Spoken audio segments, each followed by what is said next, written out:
This is the Mobile Home Park Lawyer Podcast with Ferd Niemann. If you're looking to generate wealth and passive income in the lucrative world of mobile home parks, you're in the right place. You'll discover solutions to the common legal and operational pitfalls and how to optimize parks to maximize income.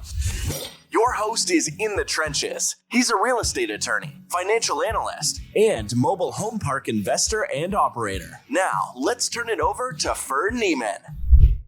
Welcome back, Mobile Home Park Nation. Ferd Niemann here again today with another episode of the Mobile Home Park Lawyer Podcast. Today's episode is going to be a little bit of a follow-up from the last one that Jonathan and I did on episode Home Back. And we get this question a lot about who or how do I choose a title company? And to some degree, you can say, oh, it doesn't really matter what title company you use for title agent. But the reality is there are pros and cons, and we deal with these on a somewhat regular basis. I had an email today that popped in my inbox that frustrated me about a title company doing what a lot of them do. What they do, they're difficult, in particular when the buyer wants to terminate a contract. My client is the buyer. My client wants to terminate the contract. It's clearly within the time period allowed, and no one said otherwise. No one's fighting it. But the title company says, hey, just for our records, please have both buyer and seller sign off on the release of the earnest money. Where I'm sitting here like, this has been addressed in the PSA. The seller has no right to stop this. This is the opportunity for a seller to do a shakedown. And I had that happen on one occasion where we were looking at this as a retail project, and we were looking to build strip retail, but we needed tax incentives to make it work. So we got the property under contract. We had like 90 days DD. It was a big earnest money, like 25 grand or so. And the seller's attorney is cantankerous and annoying as heck. So it took more red line than one would normally expect to get the PSA signed. So anyway, we get it signed. We're in escrow. We got 25K up. We go talk to the city and say, we'd like to build strip retail. They go, we love it. Say, we need tax abatement. They say, we're open to it. Which property? Say, it's this property. They go, oh my gosh, that seller is the worst. That seller built the Walmart. Walmart was a super TIF, which meant the city had no taxes. So the city had to police it. And 90% of the police calls were at that Walmart. So they hated that seller. There's no way we're approving tax incentives that are going to allow that seller to be further enriched. So we said, okay, fair enough. We're like 3 weeks in. We go back to seller, title company, we say, we kill the deal. Seller says, well, hold on. There's a litigation dispute. What do you mean there's a litigation dispute? Well, that was his way to shake us down. He said, I'm not going to agree to release your 25 grand unless you agree to chop it and give me half to pay for my legal because you guys run reasonable purchase agreement, which was crap. And the title company says, oh, there's a dispute. We're going to hold the money. Where it was clearly 3 weeks from the effective date, and we had 90 days. And this wasn't a complicated contract issue where there was rolling or tolling dates as it pertains to receipt of title, receipt of survey, receipt of seller deliverables or government approvals. This was just a straight 90 days from effective date. Okay. So that really taught me a lesson about how much of a weasel a title agent can be. So it gets me back to how do you choose the right one and who chooses it? So who chooses it is negotiable. Some states or players will say, no, it's the buyer's responsibility and right. Others will say it's the seller. I'd say more often than not, it's probably the buyer. Some people don't care. Sometimes people choose it like, look, this person's already some pros, of how to choose someone is they've already touched the property previously. So they're probably faster and cheaper. They are local. That might be better. But in other instances, bigger is better. So sometimes you want to go for a bigger title company. The First Nationals, the Fidelities, the Chicago Titles, the Stewart Title, Madison Title. And one of the reasons I often like the bigger ones is they do a lot of volume and they've seen it all before. If you've got a 1031, you need a qualified intermediary. If you've got an escrow holdback agreement, those additional services are another reason to choose a title company. A lot of locales, you have a local player, John Smith Title Company. And if John Smith's on vacation that week, you're not closing that week. And that is really annoying. Also, John Smith may not understand some of these things like escrow holdback or 1031, or may not have the resources to do it. So you want to look at a good company, figure out what their reputation is. If you've been in a transaction where they were professional, and professional to me includes very responsive on email and open beyond 9 to 4:30. Some of the better title companies are open till 6 p.m. And their staff actually answers emails at 8, 9, and 10 o'clock. Their wire transfers will even go to 5 or 6 p.m. as opposed to some places like, 2 o'clock wire cutoff. Like, really? They offer the variety of services. So that's professional. And frankly, they're smart enough to read the contract and put the people who are supposed to be noticed in the email or in the letter. So a lot of times as a lawyer, we're listed as a notice party. You have to notify the client, the buyer, the seller, and the two attorneys. Some title companies don't do that, or they messed it up. I had one today I had to correct where our email handle was at the MHP Law firm, and Jonathan was running point on this transaction, and the email was, and I'm the principal on the deal, so I'm on there. I'm on there as the buyer contact, or excuse me, the seller contact. Jonathan's on there as seller's attorney, but they put his email at Jonathan at the MHP Law Firm LLC.com. There's no LLC in our email handle. It says that in the contract. At no time have they ever received an email from at LLC. At nowhere are they seen on a business card. They just invented it, added it, and there's all this traffic going back and forth. But that's not the most professional, in my opinion. So those are important. Fees. I think honestly, I don't really look at the fees because it's kind of de minimis. Sometimes on endorsements there can be a lot of fees, but generally just the typically the seller will pay for the owner's title insurance policy, and the buyer will pay for the lender's policy, and the buyer will pay for endorsements. Depending on local custom, there may be transfer sales taxes or transfer stamps, often a seller expense, but typically that's negotiated in the contract. We try to negotiate that our client doesn't pay for any of that crap, and then we don't care to local customers. But title companies will often say, or will often have to agree to split the research costs for the owner and incumbent report, preliminary title company, or the abstract of the. That's not that big of an expense. Typically, for if I had to estimate the cost of an owner's policy, it's about $1 per 1,000 of coverage.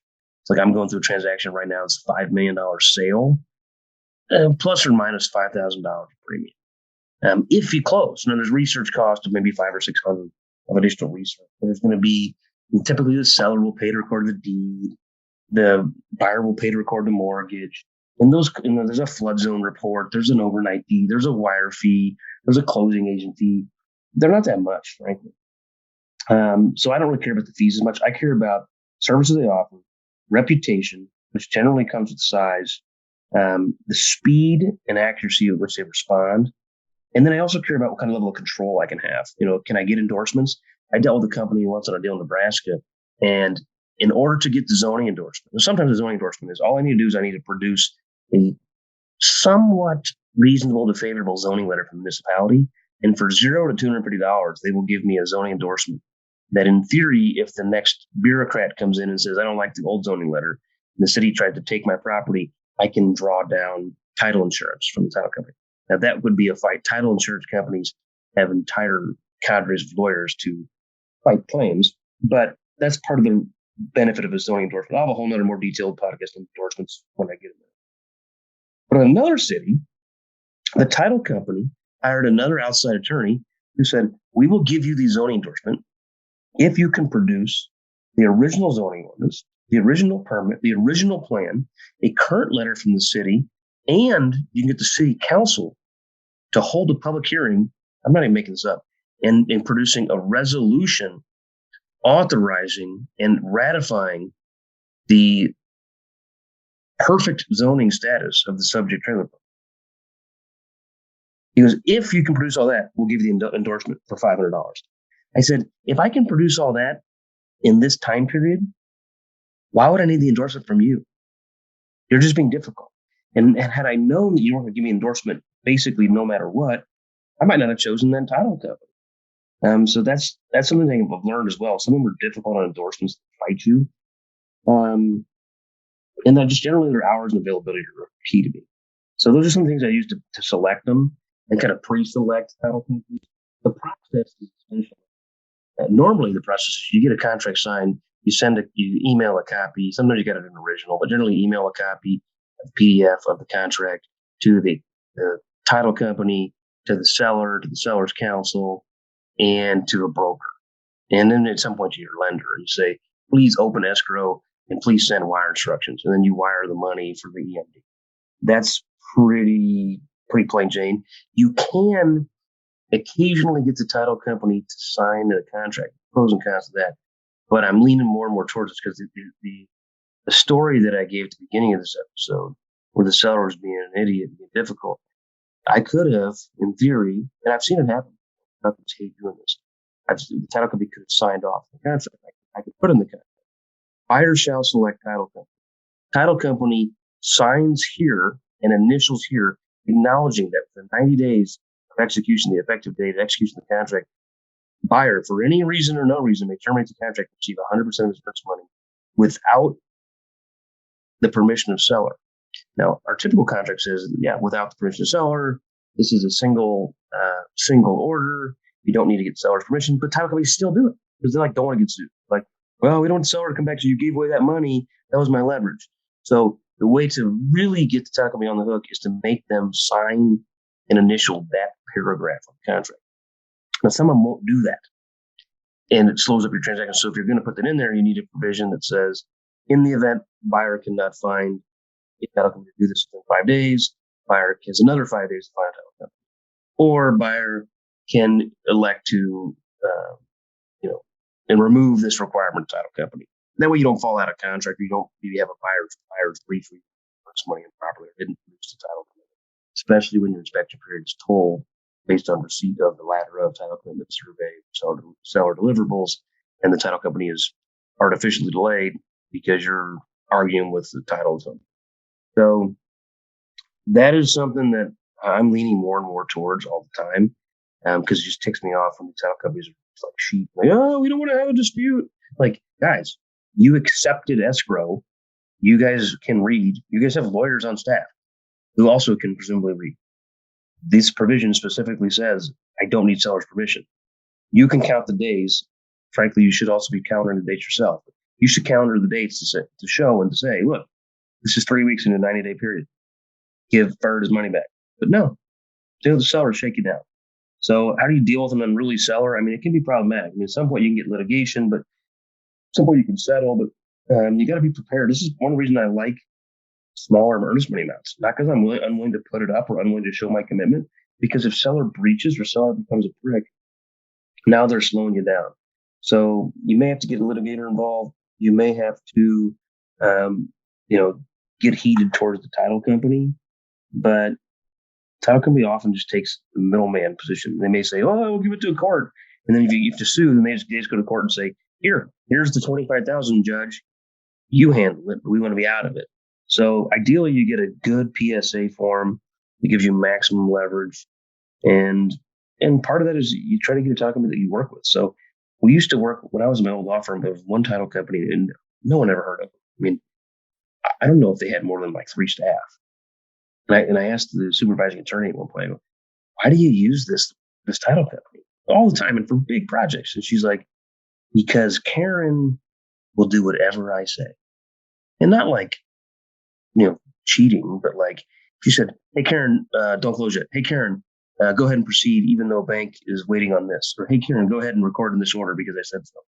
And Karen did whatever she wanted, in part because it was a small town shop, and Karen's like, oh, okay, that probably makes sense, even though it probably didn't in some instances. So that was part of the jam too. But anyway, those are some of the key points of how to pick somebody. I also just Googled, because I'm curious here, this is probably residential based, what the internet says, how to choose a title company, see if they agree. Because they generally don't. No, I'm just kidding. Reputation, I agree. Professional experience, I agree. Fees, not as much. Office location, I don't care about office location. Nobody in their right mind goes to a title company anymore. Customer service, I mean, speed, that's part of it. I don't care if they're nice. They talk about cyber insurance. Honestly, I didn't think to ask about that. I assume that Chicago Title has insurance and wire theft and all that kind of stuff taken care of. But overall, to me, the key is not, are they going to, here's another article. It looks like the same sort of stuff. To me, it's not whether or not they've got a friendly guy at the desk that greets you when you come in to get your red pen out. But it's, what kind of endorsements they're going to give you, what kind of speed, what kind of accuracy, what kind of control are they going to let me have. So proper opening, I mentioned, proper termination. Just read the contract. What's the contract say? Some people mess this up all the time. Does the contract require continuation notice, a termination notice? Is email service okay? Does it need to be in writing? How many days in advance? Who needs to be copied? Do I need return receipt requested? Do I need to do all that jazz? When is the actual date? Is it New York time zone or is it LA time zone? And all that jazz. But that's just the general blocking, tackling of real estate is into contracts. Follow it. And then the other component is sometimes you don't get it the regular title company. Iowa Attorneys Association has basically extortion stranglehold, and they'll love me for saying that here. You can't really go through title insurance in Iowa. You're supposed to go to Iowa Title Guarantee because the Iowa Bar Association has a monopoly on revenue for that. I personally think it's an inferior form of title insurance that costs the buyer more, slows the process, and has inferior insurance.